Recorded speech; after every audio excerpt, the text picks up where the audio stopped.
आता है कि मुनि सुवृत्तांत भगवान की यक्षिणी ब्रह्मचारिणी, और उनको भी नवरात्रि में उसकी भी पूजा होती है। और उनको केवल ज्ञान हुआ चंपक वृक्ष के नीचे, तो चंपक वृक्ष के फूल और उसकी पूजा करने लगे। फिर बात आती है कि नेमिनाथ भगवान की कुसुमांडनी, तो उनकी भी पूजा करने लगे। इसी प्रकार पार्श्वनाथ की पद्मावती और महावीर की सिद्धायनी। तो ये जो नवरात्रि में शैलपुत्री, ब्रह्मचारिणी, चंद्रघंटा, कुसुमांडनी, स्कंदकंदा, कामायनी, कालरात्रि, महागौरी, गौरी सिद्धायनी, ये नवरात्रि में इनकी पूजा करते हैं।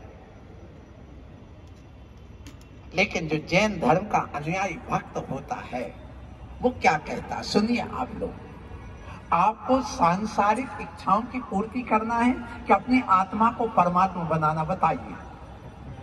जैन दर्शन ये कहता है कि आप अपनी आत्मा को परमात्मा बनाने की साधना करिए, और जब तुम आत्मा को परमात्मा बनाने की साधना करोगे तो जो आप जैसे गेहूं को, आप फसल को चाहते हो, अनाज को चाहते हो, भूसा अपने आप मिल जाता है। तुम्हारे यहाँ यदि प्रधानमंत्री आ जाए मोदी जी, तो तुम्हारे लिए विधायक को, सांसद को और वार्ड मेंबर को निमंत्रण नहीं करना पड़ेगा, वो अपने आप आ जाएंगे। इसी प्रकार जब तुम अपने परमात्मा को खुश कर लोगे, परमात्मा तुम्हारे हृदय में उतर आएंगे, तो ये देवी देवता अपने आप प्रकट हो जाएंगे। ये जैन दर्शन की साधना। इसलिए हमें सांसारिक इच्छाओं को नहीं, हम साधु बने, हम विषय भोगों के लिए नहीं बने, हम खाने के लिए नहीं बने। कई लोग कहते साधु बन जाओ, खाने पीने के लिए मिलता। अरे बंधु ये बताओ, दिगंबर साधु को मिलता ही क्या है? 24 घंटे में एक बार, उसमें भी अंतराय आ जाए तो वो भी नहीं मिलना, उसमें भी केशलुंज करना, पैदल विहार करना, और एक बार आहार करके वो भी अंजलि में करना, गाड़ी घोड़े नहीं चलना, काजू किस्में शादी अखरोट आदि के त्याग करके चलना। ऐसा त्याग तपस्या करके अपनी आत्मा को परमात्मा बनाते तो अपने आप वहां पर प्रकट हो जाती सारी सुख सुविधाएं। इसलिए कोई व्यक्ति भूसा के लिए खेती नहीं करता है, यदि करता तो मूर्ख माना जाता है।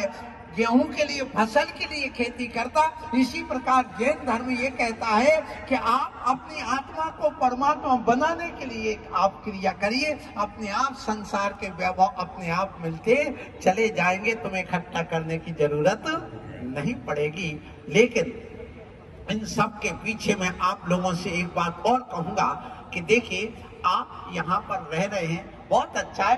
ये पूरा परिवार, ये परिवार है तुम्हारा। ये जितनी बिल्डिंग है, लगभग मेरी समझ से 2000 फ्लैट होना चाहिए इस काउंटी में तुम्हारे। 2500 फ्लैट है, 2500, 3000, मतलब 3000 परिवार यहाँ रह रहे। 3000 परिवार का अर्थ हो गए कम से कम 4 गांव। एक बिल्डिंग एक गांव है, क्योंकि जब हम किसी गांव में प्रवेश करते वहां पर 100, 200, 250 गांव घर होते।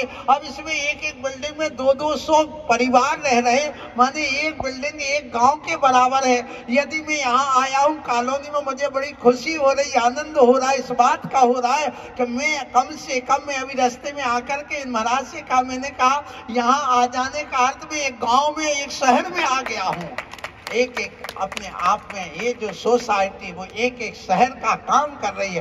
क्योंकि जहाँ आप देखिए नगर पालिका कहाँ बनती है, जहाँ पर 1200 से 1500 परिवार हो जाए लगभग, वहाँ पर जहाँ 15,000 जहाँ पर आपकी वोट हो जाए वहाँ एक नगर पालिका बन जाती है। तो ये अपने आप में एक नगर पालिका, एक नगर हो गया। इस नगर के बीच में मैं आया हूँ, नोएडा के बीच में नहीं, एक नगर है ये सोसाइटी अपने आप में।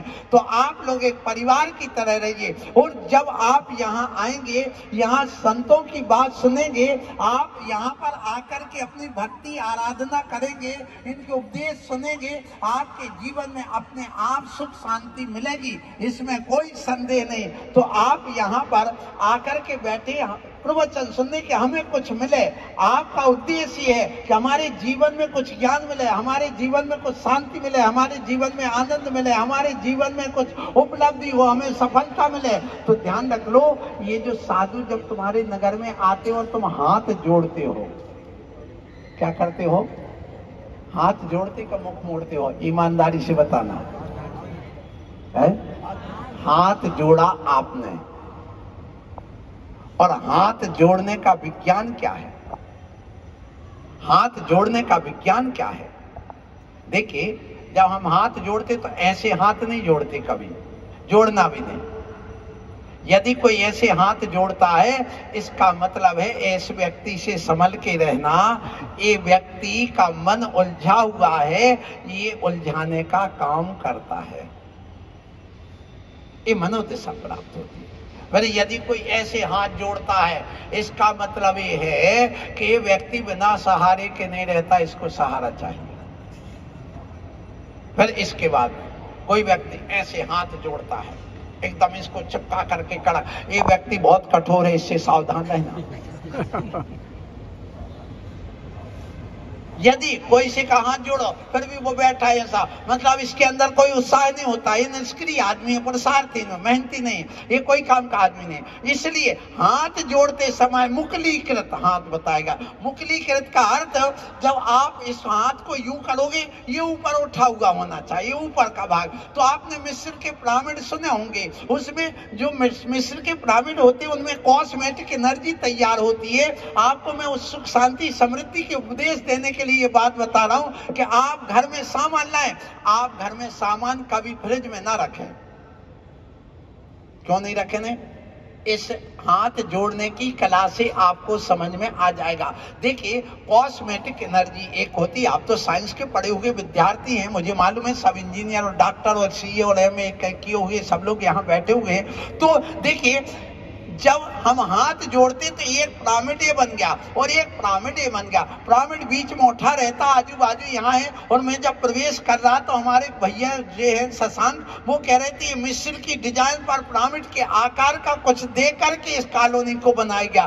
तो मैंने सोचा ये बात मैं आपको बता दूं कि देखिए, जो बीच में उठा रहता, चारों तरफ ही रहता, तो आप जब ये दोनों हाथ जोड़ते तो 2 पिरामिड बन जाते हैं।